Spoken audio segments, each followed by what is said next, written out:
বাড়ি থেকে বের হতে হয়। এবং আমি একেবারে শিওর যে এই দৃশ্য শুধুমাত্র ইএম বাইপাস সংলগ্ন এলাকার নয়, বিভিন্ন জায়গায় কার্যত এই ছবিই দেখা যাচ্ছে। কারণ রাস্তার হতশ্রী দশা, দুরবস্থার মধ্যে রয়েছেন সাধারণ মানুষ।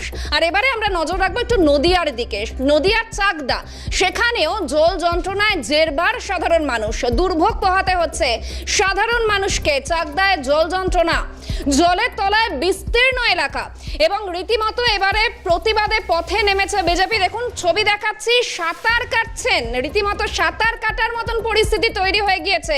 অর্থাৎ পুকুর না রাস্তা তা বোঝা এক প্রকার দায়। জলের তলায় বিস্তীর্ণ এলাকা। বিজেপি বিধায়ক বঙ্কিম ঘোষের নেতৃত্বে মিছিল এবং এই ছবি নদিয়ার চাকদার। জলের তলায় বিস্তীর্ণ এলাকা, ধানের চারা পুঁতে প্রতিবাদ করেছিলেন বাম নেতৃত্ব, আর এবারে বিজেপির নেতৃত্বে প্রতিবাদ মিছিল এবং জলবন্দী রাস্তায় সাঁতার কাটছেন বিধায়ক বঙ্কিম ঘোষ। এই ছবি উঠে আসছে নদিয়ার চাকদা থেকে এবং এই ছবিটা শুধুমাত্র নদিয়ার চাকদার তা কিন্তু নয়। এর ছবি এর আগেও আমরা দেখিয়েছি, কোথাও তো রাস্তায় সাঁতার দিতে হচ্ছে, কোথাও ধানের চারা পুঁতে প্রতিবাদ হচ্ছে, আবার কোথাও বা রোগীকে হাসপাতালে নিতে গেলে সেক্ষেত্রে খাটিয়ার ওপর ভরসা রাখতে হচ্ছে। আর এই মুহূর্তে সঙ্গে রয়েছেন প্রতিনিধি সুবীর দাস। সুবীর, চাকদার ছবিটা আমরা দেখাচ্ছি, এই দৃশ্য, বিস্তীর্ণ এলাকার মানুষ তো সমস্যায় রয়েছেন।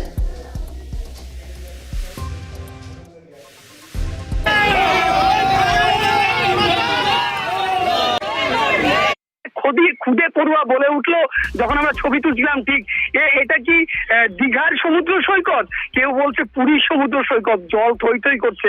তখন আমরা ভাবলাম না, এটা কেউ কেউ বলছে এটা চাকদার সমুদ্র সৈকত। কারণ হচ্ছে এই জলবন্দির সমস্যা আজ নতুন নয়, যেটা বিধায়কের বক্তব্য।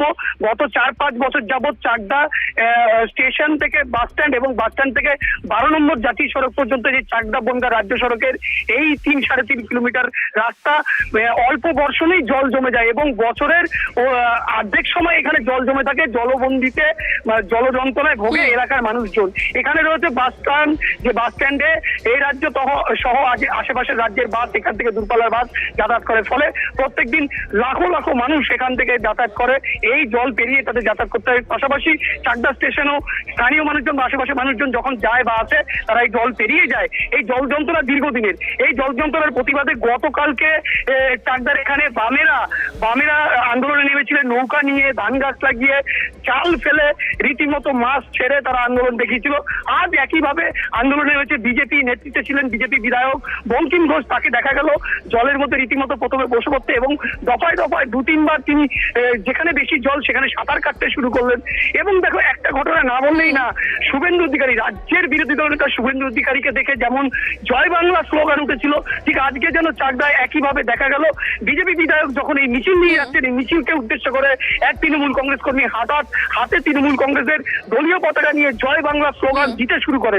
যদিও পাল্টা বিজেপি কর্মী সমর্থকরা যারা বিধায়কের সঙ্গে ছিল, তারাও জয় শ্রীরাম স্লোগান দিতে শুরু করে। এই ঘটনা একবার না, একাধিকবার, অর্থাৎ 2-3 বার ঘটলো। চাকদা রঞ্জনপল্লী এলাকায় যখন মিছিল যায়, তখন এই দুই স্লোগানের মধ্যে উত্তপ্ত হয়ে উঠলো, প্রায় উত্তপ্ত পরিবেশের মতো হয়ে উঠেছিল চাকদা রঞ্জনপল্লী এলাকায় এই জলবন্দি জল যন্ত্রণার প্রতিবাদ করতে গিয়ে বিজেপির সঙ্গে। যদিও বিজেপি বিধায়ক পরবর্তীকালে কর্মীরা সরিয়ে নেয়, কিন্তু সেই এক্সক্লুসিভ ছবি ধরা পড়েছে আমাদের সিএনএর পর্দায়, যে একদম জয় বাংলা জয় শ্রীরাম স্লোগানে ফের উত্তপ্ত হতে চলেছিল চাকদা। কিন্তু চাকদার যে জল যন্ত্রণার কথা তুমি বললে, আমি বলছি, বা যে ছবি আমরা দেখাচ্ছি, এই জল যন্ত্রণা কিন্তু দীর্ঘদিনের। মানুষ কিন্তু নিস্তার পাচ্ছে না এই জল যন্ত্রণা থেকে। তারা কিন্তু বারংবার একটাই দাবি জানাচ্ছে, কবে এই জল যন্ত্রণা থেকে তারা মুক্তি পাবে। স্থানীয় ব্যবসায়ী থেকে শুরু করে বিভিন্ন রাজনীতি দল, বিরোধী রাজনীতি দলরা যেমন সোচ্চার হচ্ছে, শাসক দলে যারা রয়েছে তারাও বিষয়টি স্বীকার করেছেন। কিন্তু এক হাত দিয়েছেন বিজেপি এবং সিপিএম কে। কারণ শাসক দলে যারা রয়েছে তারা বলছে যে সিপিএম তো 34 বছর ক্ষমতায় ছিল এবং চাকদাতেও ক্ষমতায় ছিল, তারা কেন করেননি, তখন কেন এই সমস্যার সমাধান করেননি। অন্যদিকে বিজেপি বিধায়ক এখন তিনি জিতেছেন, তাকে দেখা যায় না, তিনি কেন এই সমস্যার সমাধান করছে না। যদিও বিধায়ক পাল্টা বলেছেন যে তাকে কাজ করতে দেওয়া হয় না। আর একদিকে তিনি যে দপ্তরে খোঁজ নিয়েছেন, সংশ্লিষ্ট দপ্তর, সেখান থেকে এত টাকার কাজ তারা করতে পারবে না বলে তিনি জানতে পেরেছেন, তাই এই কাজ হচ্ছে না। তিনি কিন্তু চেষ্টা চালাচ্ছেন বলে বিধায়ক জানিয়েছেন। ধন্যবাদ সুবীর। এবং এই মুহূর্তে দুটো ছবি পাশাপাশি দেখাচ্ছি। গতকাল বামেদের প্রতিবাদ, নৌকায় করে এসে একেবারে কখনো মাছ ধরার প্রচেষ্টা করেছিলেন, আবার আজকের প্রতিবাদ দেখুন এবং সেখানে রীতিমতো বিজেপি বিধায়ক তাকে সাঁতার কাটতে হচ্ছে, অর্থাৎ রাস্তার এই ছবি অভিনব প্রতিবাদের পদ্ধতি। এবং এ বিষয়ে বিজেপির তরফে ঠিক কি প্রতিক্রিয়া মিলেছে শোনাবো।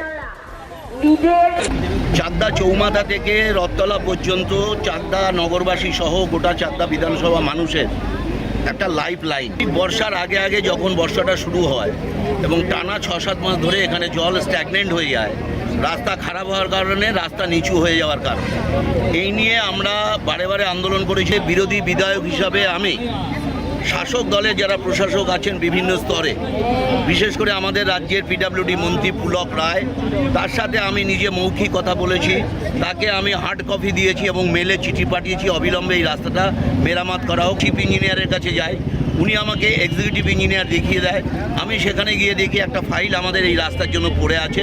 এখানকার স্থানীয় যারা আছে, লোকাল গভর্নমেন্ট, পৌরসভা থেকে পঞ্চায়েত সমিতি, বিডিও, এরা সে এস্টিমেট করে পাঠায় জেলা শাসকের মাধ্যমে।